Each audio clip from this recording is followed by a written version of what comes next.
বিশিষ্ট সাহিত্যিক ও কবি সুনীল গঙ্গোপাধ্যায়ের লেখা একটি বিখ্যাত ছোট্ট কবিতা আজ আমি পাঠ করে শোনাচ্ছি।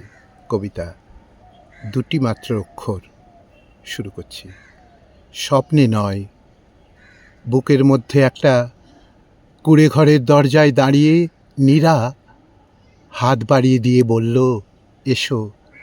তারপর আমি মাঠে মাঠে ঘুরেছি। রোদ্দুরে ঝলসে যাচ্ছে কপাল, কিংবা বৃষ্টি ভিজে সপসপে ভয় দেখাচ্ছে জ্যাঠামশায়ের বকুনির মতন মেঘের হুঙ্কার।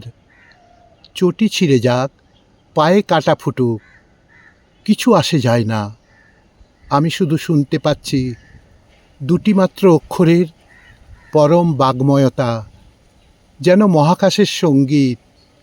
হট করে খুলে যাচ্ছে দুনিয়ার সব দরজা।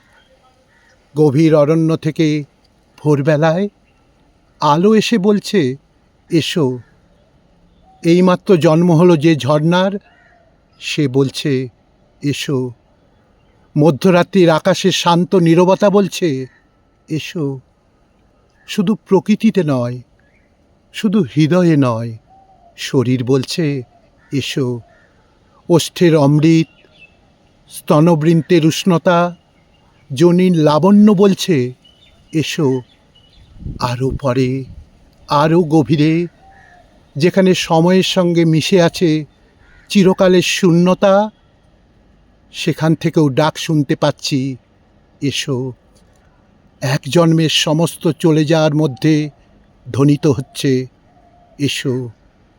এক জন্মের সমস্ত চলে যাওয়ার মধ্যে ধ্বনিত হচ্ছে, এসো।